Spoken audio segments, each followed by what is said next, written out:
நேத்து நைட்டு மணி ஒரு 11:30 இருக்கும். பைக்ல வந்துட்டு இருந்தப்போ திடீர்னு ஒரு பெரியவர் வண்டியை மறிச்சு இந்த பஸ் ஸ்டாண்ட் பக்கம் இறக்கி விட்டுற முடியுமான்னு கேட்டாரு.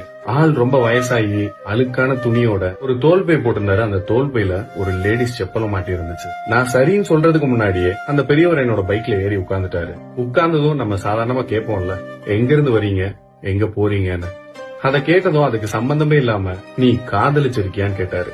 நானும் சிரிச்சுட்டே ஓ காதலிச்சிருக்கனே அப்படின்னு சொன்னேன். எப்போ அப்படின்னு கேட்டாரு. அது நிறைய வருஷங்களுக்கு முன்னாடி அப்படின்னு சொன்னேன். ரொம்ப நேரமா ஒண்ணுமே பேசாம வந்தால் பஸ் ஸ்டாண்ட் வந்ததும் இறங்கிட்டு என்கிட்ட ஒண்ணுமே சொல்லல. அவர்கிட்ட இருந்த ஒரு சின்ன கலர் துணி எடுத்து என்னோட ஹேண்டில் பார்ல கட்டினாரு. கட்டிட்டு அந்த பெரியவரு உன்னோட காதலி பொண்ணோட கூட இருக்கா அப்படின்னு கேட்டாரு.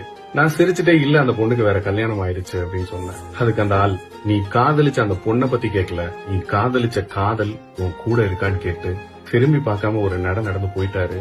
அந்த வார்த்தை பல அர்த்தத்தை கொடுத்துச்சு. நாம எல்லாருமே லவ் பண்ணிருப்போம். சிலவங்களுக்கு அந்த காதல் சக்சஸ் ஆயிருக்கலாம், சிலவங்களுக்கு ஃபெயிலியர் ஆயிருக்கலாம். பட் இப்போ நாம அதே லவ்வோட இருக்கோமாங்கிறதான் கேள்வி.